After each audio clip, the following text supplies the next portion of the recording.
Hi ka-coffee, magandang araw po sa inyo, Luzon, Visayas at Mindanao sa mga nakikinig po sa atin.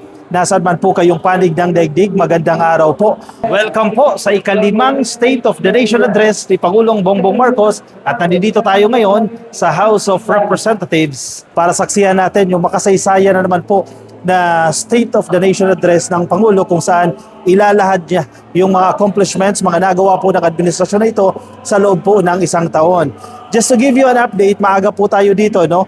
Kakabukas lang po ng sesyon ng Kongreso, no? Kasi nagkaroon nyo naman, nag-session break yan, ngayon kakabukas lang. Kung medyo naririnig nyo ngayon, medyo maingay-ingay po dahil kakaawit lang po ng pambansang awit natin, no? And yung mga himno dito po sa House of Representatives. Ka-coffee, kung napapansin nyo po, kakaiba yung State of the Nation Address ngayon dahil wala po kayo nakikita na red carpet. Ayan, yan po yung dadaanan ng ating mga special guests ng mga VIP. Dito po sila dumadaan sa North Wing po ito ng House of Representatives. Pero kung makikita nyo, wala na po yung historic na red carpet, no?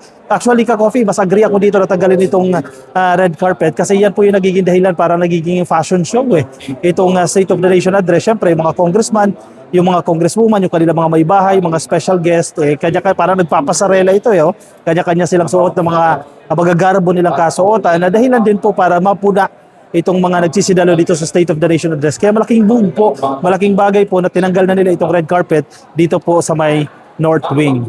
Inaasahan natin ka-coffee na aabot po ng mahigit isang oras yung magiging talumpati po ni Pangulong Bongbong Marcos sa kanyang ikalima na State of the Nation Address. Sa pagtatansya po, base na rin po sa pahayag ni PCO Undersecretary Claire Castro, baka umabot daw po ito ng 1 hour and 20 minutes. Pero nagmamadali pa yon sa pagpapractice lamang po ng ating presidente. So I think baka umabot po yan ng 1 hour and 45 minutes. Nauna na nga rin pong sinabi ng palasyo na ang Pangulo po ang mismong nagsulat ng malaking bahagi ng kanyang talumpati. Malaking bagay po ito na ang ating presidente mismo ang sumulat sa malaking parte ng kanyang talumpati. Pero syempre, malaking bagay pa rin o importante pa rin yung tulong ng kanyang mga staff, lalo na po kung pag-uusapan natin dito yung mga specific figures na nire-report ng iba't ibang ahensya po ng gobyerno. Kung ating babalikan, ang ilan sa mga highlights po na naging previous SONA, so previous State of the Nation's Address ni Pangulong Bongbong Marcos, isa po sa pinakatumatak sa atin itong POGO, na kung saan inanunsyo ng ating presidente sa kanyang SONA na ititigil na po ang operasyon nitong mga POGO. At malaking bagay din po, once na, after po mag-announce ang ating presidente sa pagpapatigil ng POGO na yan, naging sunod-sunod na rin po yung deportation ng mga illegal aliens na nandito sa Pilipinas at nagsasagawa po ng illegal na operasyon ng mga POGO. May ibang mga grupo na tinangkapan nilang itong i-rename, i-rebrand, pero hindi pa rin po yan nakalusot sa administrasyon. Pangako sa SONA yan na POGO at nagkaroon po ng katuparan sa few months after ng kanyang statement na yan sa SONA. Nabanggit rin po ng ating presidente itong issue sa mga missing sabongeros.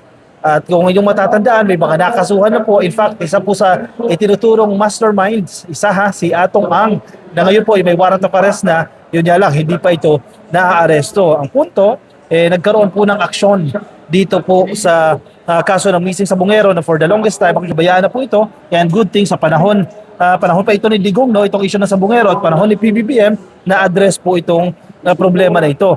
Isa din po sa tumatak, itong rebranding ng Build. At ginawa po yan ng ating presidente na Build Better More. Hindi pwedeng gawa ka lang ng gawa tapos mga palpak naman yung ginagawang proyekto. At nakita natin yan, marami pong mga projects ng previous administration na hindi nagtatagal dahil hindi maganda po yung pagkakagawa. Build lang, by numbers lang, by quantity. Pero yung quality ng mga programa ay hindi na po na-consider ng maayos. Kaya gusto po ng ating presidente, build ng better at ng mas marami.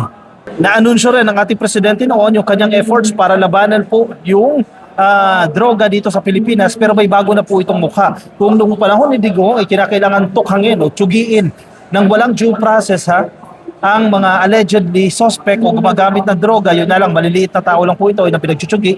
Noong panahon ni Digong, ayaw po ng administrasyon natin yan. Kung inyo makikita sa mga reports na inilalabas po ng PNP at ng PIDEA, malaking halaga po ang mga nakukumpiska na pinagbabawal na gamot nang wala pong natsuchugi as compared kay Digong.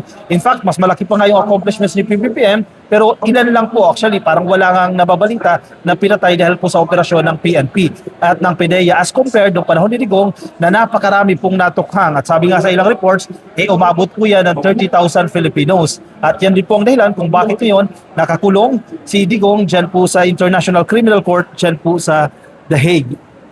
And syempre, ang isa sa pinakatumatak na sona ng ating presidente, yung kanyang pagbagkas sa linya na mahiya naman kayo. Ito po yung simula ng paglaban sa matinding korupsyon sa flood control projects, sa infrastructure projects. Si Digong mismo ang nagsabi na talamak po ang korupsyon sa DPWH at iba pang ahensya ng gobyerno, pero hinayaan niya lang po ito. Wala siyang ginawang investigasyon dahil takot po siya na banggain itong mga bilyonaryong contractors, itong mga bilyonaryo na contractors, itong mga mambabatas. Hinayaan lang po ni Digong yan. Wala siyang aksyon na ginawa para i-address itong talamak na korupsyon sa flood control. Si Presidente, ang natatanging Presidente, si PBBM na naglakas ng loob sa harap mismo ng mga mambabatas at ng mga senador na sabihin niya na mahiya kayo. Hindi po nagtapos sa statement na yan. Bumuo po ng ICI, yung Independent Commission for Infrastructure, na nagsagawa po ng mga investigasyon.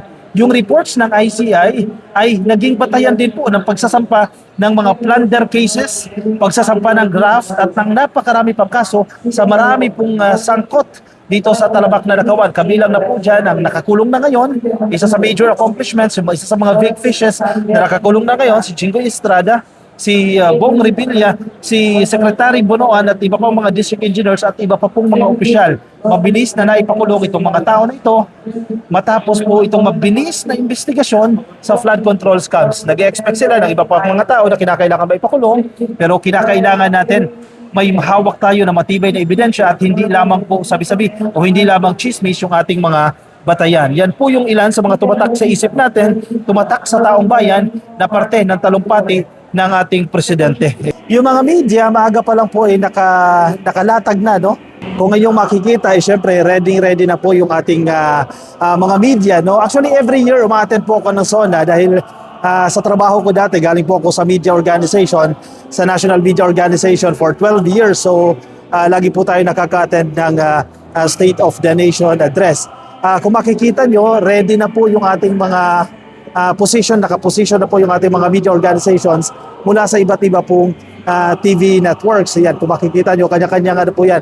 May kanya-kanyang designation po yan kung saan sila pwesto. Medyo wala pa tayo mga VIP na nagdarating ngayon dahil medyo maaga po ngayon eh.